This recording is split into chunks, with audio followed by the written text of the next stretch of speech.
Hey everyone, VH here. It's July 2025 and today we're going to be putting all the Transcendence heroes into a tier list. I've left a few out and we'll be adding them throughout the video. Like all Idle Heroes tier lists, you need to take these rankings as they're intended, as a guide to the hero's use case rather than a standard S to F ranking. Your account will be unique to you and what works for you might be different to others.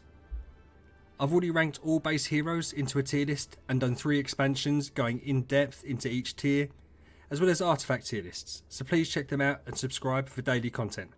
Let's get into it. I've put all the heroes into 5 tiers. Elite tier are those who can work with virtually every account. The main tier are those that if built around should be your main hero, complete with tenants and the first to be Tree of Origin upgraded. The support tier are all excellent supports and should be used to fill out your team. The niche tier heroes are mainly unique archetypes that are hard to build around or just only worth building on very specific account builds. Finally, the avoid tier are either outclassed by others in the same role, or niche to the point of useless, or just very inconsistent heroes who make progress very slow. To get into it first, we've got the elite tier. Williams and Wukong are here. They are different from the other main heroes in that they don't need to be built around as much. So you can have your main team with your main damage healer, whether it's Vulcan, Mockman or Lord of Fear-Aspen. And you can actually just build Williams or Wukong on their own. The others need to be built around. These guys don't. Then we have the support. Lord of Fear-Aspen's here as a support hero rather than as a main hero because of his CC, so he'll be built slightly differently, though he can interchange between the 2 tiers. Betty is probably the best control hero in the game. Hyper Hunter Space Almac, he's great with shields as well as some CC, really nice and can fill out your team. And then obviously we've got Doppelganger Natalie.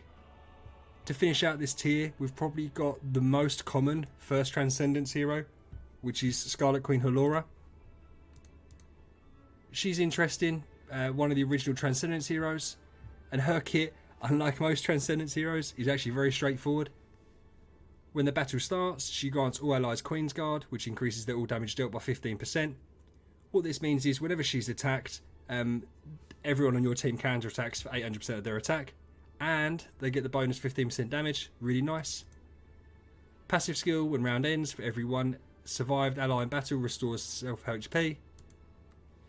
Basic skill, attacks 3 enemies, reduces their crit and increases self crit.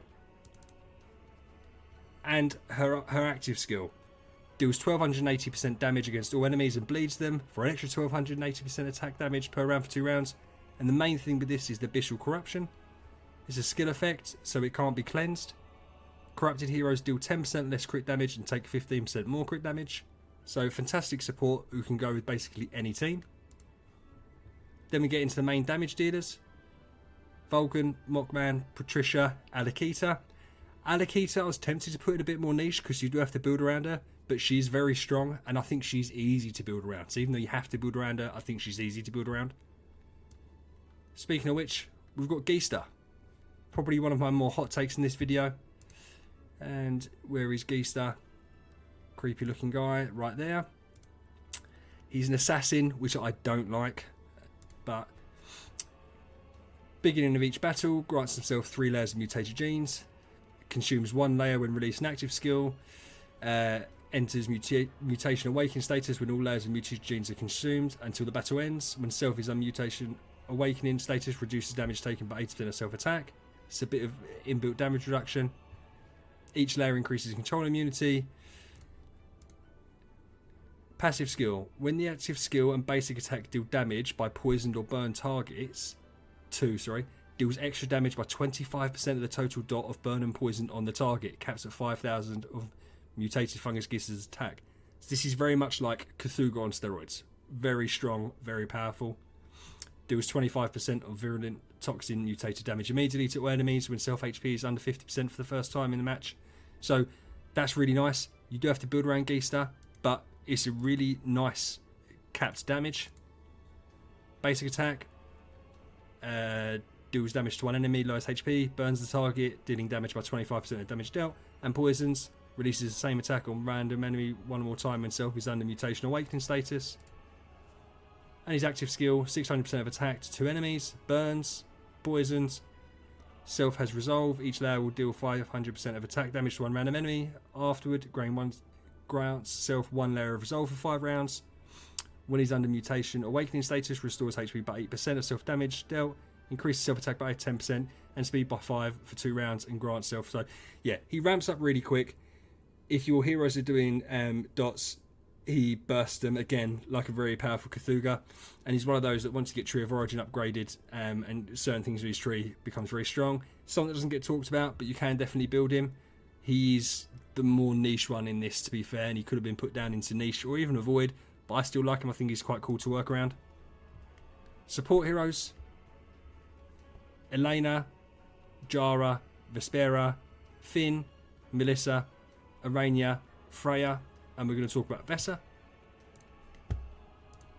Light Queen, one of those that is probably one of the more common first Transcendence heroes. Really solid all-round support that gives good shields. During the battle, when she's lower than 50% health for the first time, dispels several debuffs like normal Vesa, restores HP to max, and increases all allies' precision by 30%, attack by 15% for 6 rounds. Nice. Whenever an ally dies, she has a 50% chance to inflict silent gag order to all enemies for 1 round. What we've tend to found is that as the game's progressed, that heroes have gone more and more away from their base forms. This shows how accurate she is to her first base hero. A lot of them now don't even they don't even share common traits with their original heroes. When the battle starts, or when substitute heroes are in battle, she gains Blessing of Purity. At the end of each round, she grants one ally with the lowest HP Blessing of Purity. 80% less chance to take a critical hit. Nice passive support. Her basic attack targets enemies with the highest attack, dealing damage, and reduces all damage dealt by 24% for 1 round. Then heals allies with lowest HP and adds a shield. So nerfing their biggest attack dealer and giving yourself shields. And her active skill releases Power of Life and attacks 4 enemies. Each layer of Newborn Radiance Vesa has, she launches 1 more attack, so she can do quite a chunk of attack. She restores all allies' HP equal to 408% of attack, adds a shield equal to 80% of healing, and grants herself 1 layer of Newborn Radiance. Each layer of Newborn Radiance increases the healing effect by 12% and strengthens the damage effect caused by Fairy Queen Vesa. So over time, obviously, that gets very strong. Niche, we've got one of the newer ones, Sylvie, Lord of Death Azrael. I kind of wanted to put him in a void, but I didn't. Asmodel is more useful end game for Star Expedition and other game modes. You shouldn't really be building him at the start. And Sherlock, just so disappointing in what he became. Loses the chance to Dove. Complete the opposite to what I said about Vesa or Queen, where at least they're staying true to their original hero forms. And finally, in niche, we're going to talk about Eos. Eos is niche because she needs to die. Or doesn't need to die. It's just that's when she does her main ability. So let's look at her. When she dies, inflicts energy oscillation on all enemies and summons an Engulfing Sun. Engulfing Sun is a skill effect, so it can't be purified, cannot be stacked. At the end of each round, it inflicts energy oscillation on all enemies with a 30% chance to reduce the target's energy by 50. For every 1 energy the target has, it deals 5% of attack damage. So it's just a really nice way of keeping the enemy team down on energy. Obviously that's nice. Whenever an enemy dies, increases self-all damage dealt for 8 rounds and energy by 50. Whenever an ally dies, increases self-damage reduction by 5% for 8 rounds and control immunity by 8% for 8 rounds. This can obviously be cheesed with having heroes that resurrect. You wouldn't really do that with her, but you could do. Passive skill, targets front rows enemies, burns them, dealing extra damage, 8% of their max HP, and restores self HP equal to 12% of max HP for 2 rounds. Nice bit of healing. And her active skill, 1000% of attack damage to all enemies. When she releases her active skill for the first time during the battle, burns the target, dealing extra damage for 6 rounds. Summons Everlasting Sun. If Everlasting Sun has been summoned when the active skill is released, inflicts Divine Retribution. Everlasting Sun, at the end of each round, it burns the target, dealing damage equal to 8% of the target's max HP for 6 rounds, with a 30% chance to inflict Dazzle. Dazzle's really strong. It's basically taunt. When she dies, Everlasting Sun dies. If it's already up, then she does Divine Retribution, which is just a straight up 640% of attack damage, which can't be modified at all. So yeah, she's a really nice all-round support who can also do a lot of damage. She's niche because she doesn't fit into either category, but you could definitely build her, and I think she'd be a fun build. I think, again, she's one of those, you're not going to build her first. You're kind of going to build her once you branch your team out. But yeah, there we go. It's really hard to rank Transcendence heroes, like incredibly hard. Once you start Tree of Origin them, which is obviously what you should do with trans heroes, their skills just change so much, and they go from being poor to great, or great to still great. It doesn't make much of a difference, and the power creep's insane with them. It's just weird. And on top of that, because they're hard to get, not enough testing has been done on them individually, and there'll be some creators and some players, whales, who have spent silly amounts of money and they've tested them and they say this is what they can do, but their accounts have got treasure trains that give them 500 million, a billion attack kind of thing extra, and their Cloud Islands maxed and all that stuff. So that's not really transferable to your game. In the main, if you stick with this tier, you're really safe. And in the main support tier, depending who synergizes with who, particularly who's a tenant of who, is a good way to go about it. But as I said, Queen Halora, Betty, Wukong, Williams, they're all really safe ones to build first.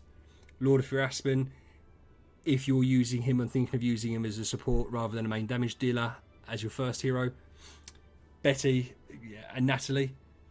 Yeah, so that's my list. Any questions, ask me down below and I'll try and answer them. I appreciate you watching this. I've got more videos coming out every day, so please like and subscribe. And yeah, VH out.